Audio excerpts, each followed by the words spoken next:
እዙይ ሬዲዮ ኤረና ድምፅ ራዲዮ ኤረና እዩ። ዜና ነሆ። ፕሬዝደንት ቱርኪ ኣብ ትግራይ ዝካየድ ዘሎ ኩናት ብሰላማዊ መገዲ ክፍታሕ ኣለዎ ኢሉ ከም ዝኣምን ገሊጹ። ጣይብ ኤርዶዋን ናብታ ሃገር ዑደት ምስ ዘካየደ ቀዳማይ ሚኒስትር ኢትዮጵያ አብይ አሕመድ ኣብ ዝተራኸበሉ ኢትዮጵያ ምስ ሱዳን ዘለዋ ደባዊ ግጭት ብዘተ ንኽፍታሕ ናይ ሽምግልና ተራ ክትፃወት ቅርብቲ ምዃና ገሊጹ። ጸጥታዊ ኩነታት ኢትዮጵያ ንዞባ ቀርኒ ኣፍሪቃ ዕዙዝ ጽልዋ ከም ዘለዎ ዝገልጽ ፕሬዝደንት ቱርኪ ኣብ ሰሜን ሃገር ተፈጢሩ ዘሎ ቅልውላው ቅልጡፍ ሰላማዊ ፍታሕ ክርከብ ከም ዘለዎ ኣተሓሳሲቡ። ወሃብ ቃል ሚኒስትር ጉዳያት ወጻኢ ኢትዮጵያ ዲና ሙፍቲ ብወገኑ ንጋዜጠኛታት ሃገሩ ብዝሃቦ መግለጺ ዑደት አብይ አሕመድ ናብ አንካራ ዕውት ነይሩ ክብል ገሊጹ። ዲና ሙፍቲ ንሃብቲ ማይን ወተሃደራዊ መዳይን ብዝምልከት ስምምዓት ተፈሪሙ ካብ ምባል ሓሊፉ ዝርዝር እቲ ስምምዓት ኣይገለጸን። ኣብ ተመሳሳሊ ዜና ምክትል ቀዳማይ ሚኒስትር ደመቀ መኮንን ንህልው ኩነታት ኢትዮጵያ ኣብ ትግራይ ዝካየድ ዘሎ ኩናትን ምስ ሱዳን ዘሎ ደባዊ ምስሓብን ብዝምልከት ንልኡኽ ሕቡራት መንግስታት ኣሜሪካ ጀፍሪ ፈልትማን መብርሂ ከም ዝሃበ ገሊጹ። ሱዳን ናብቲ ዘሰሓሕብ ዘሎ ዞባ ኣልፋሽጋ ዘይሕጋዊ ንጥፈታት ተካይዳላ ክብል እውን ከም ዝኸሰሰ ሓቢሩ። ጥሩፍ ጉጅለ ዳዒሽ ኣብ ፑንትላንድ ህላዊኡ ንምርግጋጽ መጥቃዕታቱን ናሓየለ ይመጽእ ከም ዘሎ ካብቲ ሃገር ዝሰፈነዎ ዜና ኣመልኪቱ። ጉጅለ ዳዒሽ ናይ ሶማል ብረቡዕ 19 ናሓሰ ለይቲ ብዝፈነዎ መጥቃዕቲ ንስትራቴጂያዊት ከተማ ባሊ ድሕዲን ኣብ ትሕቲ ቁፅፅሩ ከም ዘተዋ ጋርወ ኦንላይን ኣመልኪቱ። እቲ ጉጅለ ኣብ ፑንትላንድ ኣብ ልዕሊ ሰራዊት መጥቃዕቲ ኣካይዱ ከምዚ ዓይነት ዓወት ክረክብ እዚ ንፋልማይ እዋን እዩ። ዳዒሽ ንፑንትላንድ ንምቁፅጻር ዘኽእሎ ባይታ ኣብ መነዳይ ንነዊሕ እዋን ፈተነታት ከካይድ ጸኒሑ እዩ። ኣብቲ ጋጣሚ ኮሚሽነር ናይቲ ምምሕዳር ዝኾነ መሐመድ ኣሕመድ ክቕተል እንከሎ ቁፅሮም ብልክዕ ዘይተነፀረ ሰላማውያን ሰባት ከዓ ሞይቶም ኣለዉ። ኣብ ዝሓለፈ ዋርሕ ሓይልታት ጸጥታ ፑንትላንድ ናይ መጥቃዕቲ ፈተነታት ከካይዱ ንዝፈተኑ ዕጡቓት ኣሸባብን ዳዒሽን ክቕርሙን መጥቃዕታቶም ከበርዕኑን ምጽንሖም ሰበስልጣን ሃገር ይገልጹ።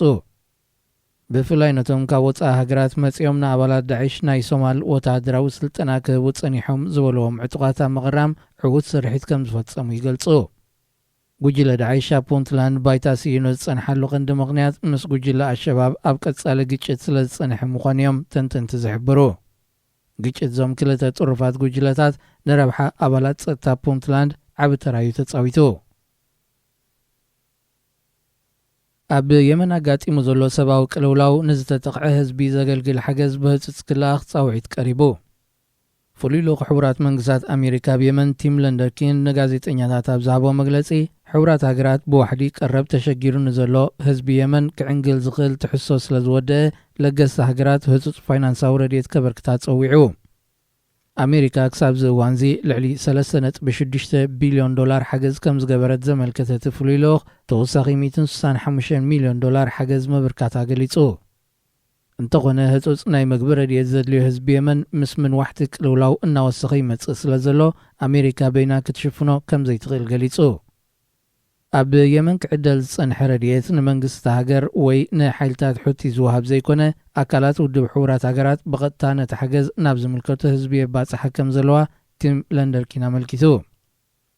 ኣብዚ እዋን እዚ ጉዳይ ፖለቲካዊ መርገፂ ወይ ከዓ ምቁፅጻር ስልጣን ዘይኮነ ተኣውራ ጉዳይ ነቲ መዓልታዊ ዝመውት ዘሎ ሰላማዊ ህዝቢ ረድኤት ንምብርካት እዩ ክብል እቲ ፍሉይ ልኡኽ ኣሜሪካ ብየመን ምሕፅንቱ ኣቕሪቡ። ዜና ኣብዚ ይፍጸም። እዚ ሬዲዮ ኤረና ድምፅ ራዲዮ ኤረና እዩ። ዕላል ምስ ንጉስ ዓርከይ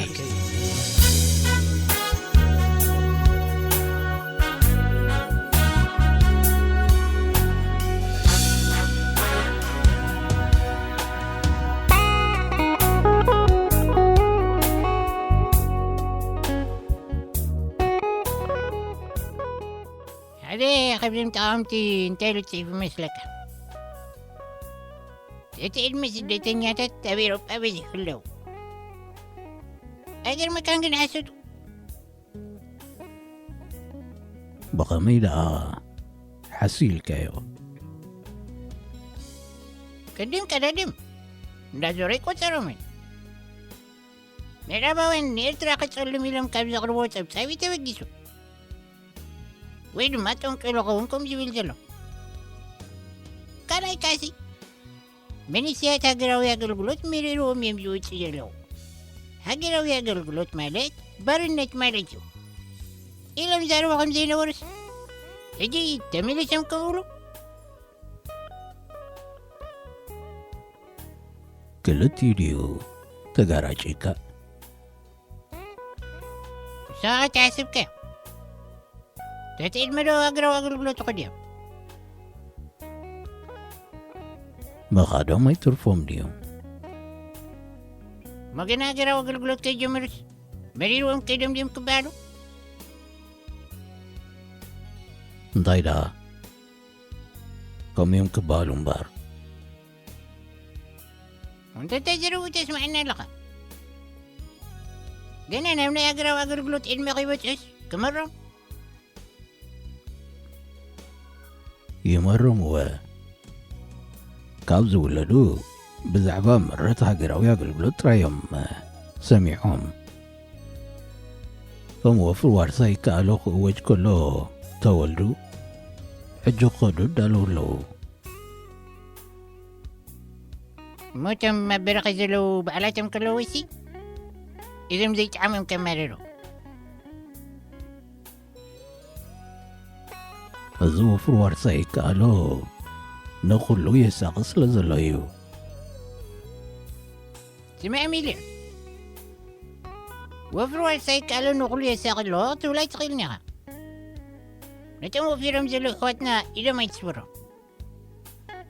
ንሳቶም ለፍዐ ዝብሉ ዘለዉ እኮ እቲ ካልእ ሕብረተሰብ ክረህቦ ኢሎም እዮም ተዛረቦ ፍለጥ ወጃኻ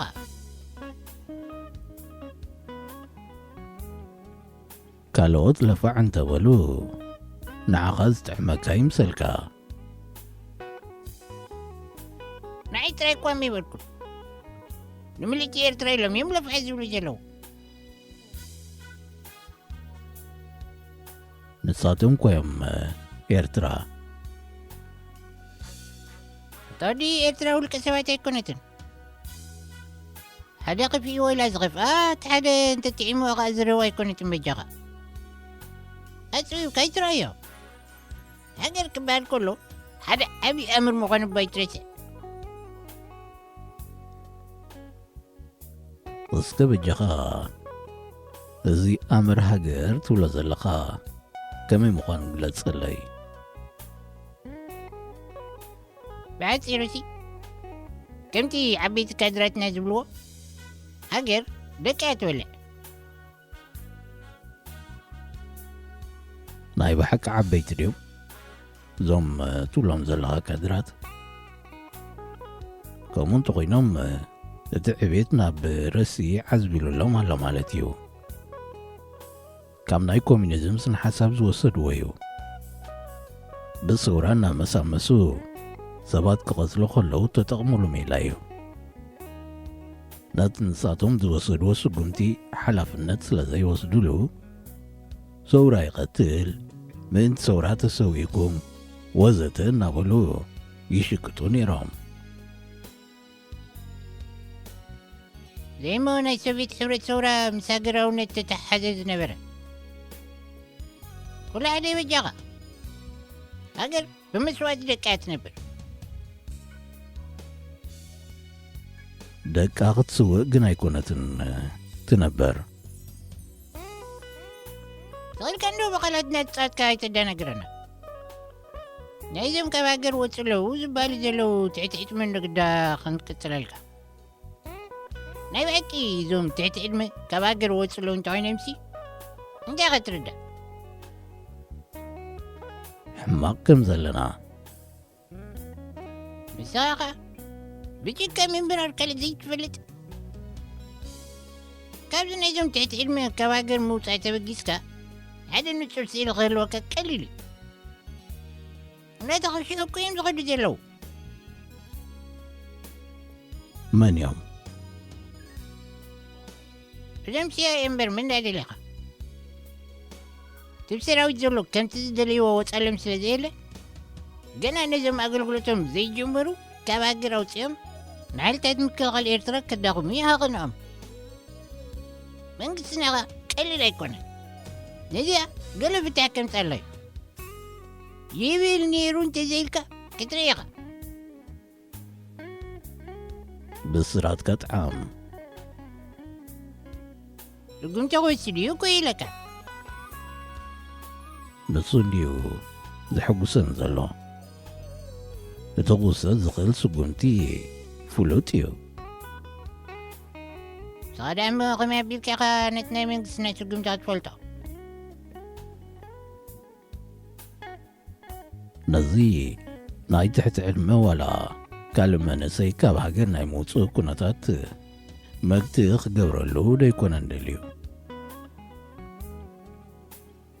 منسو كمي جيرا قمز قطوش كمي جير كاقت فلت نزت انك اندا لزاليو نيني آخت انك تبلي زلقة تنك دا تفي كادو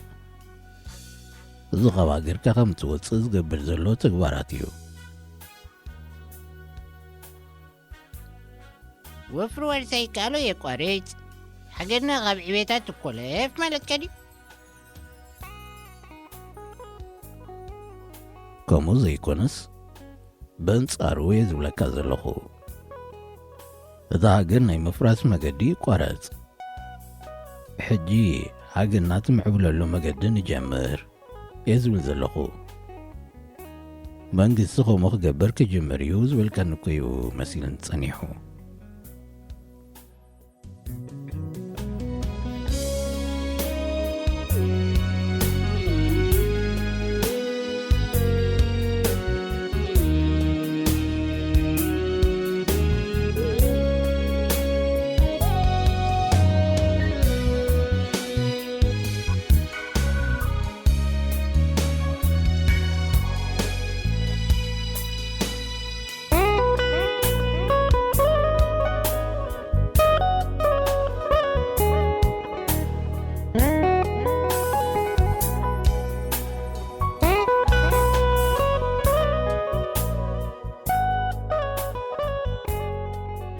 ميلين كنا كني جزي غلداك إرتراكو بقليل اشتراكو يتاقر كنت سلازمو انتاي مالتيو حزبي إرتراسي ناس إني تاورك شحني كون انتو هايبونا كنا يمسوات إني تكفيلين سوا كمو دا إلكان نتصنحكا كويغا أما انت لا دليقا حج غازي نزا بغني مسوات إني تسترق بتاقر زي قطعتين كركبو وزلو بمسوعتنت سلازدرغبتسي اتو مسوعتنت نحوارو كغتصلالو مالت كاريو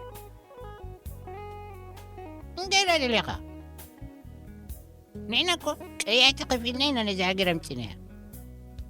لازيسي حجي مريرنا ولا قلقنا ولي ورنان أباخا عنكليل تبزلخا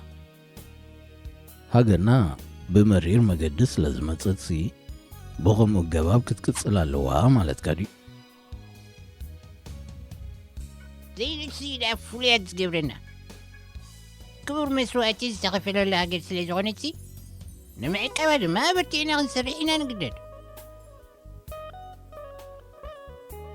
دحنبل انتاي مالت كام وانو تردين الله نقصه افويتا تسمعوا فشخ نابله زي فريدكا غمزي رداكات مسندا تعر كامبر نيا قل قدايكو رداكيو بلني بعوتو كم تفسه مخولنا تسأنو تتأنز ترداكو قنا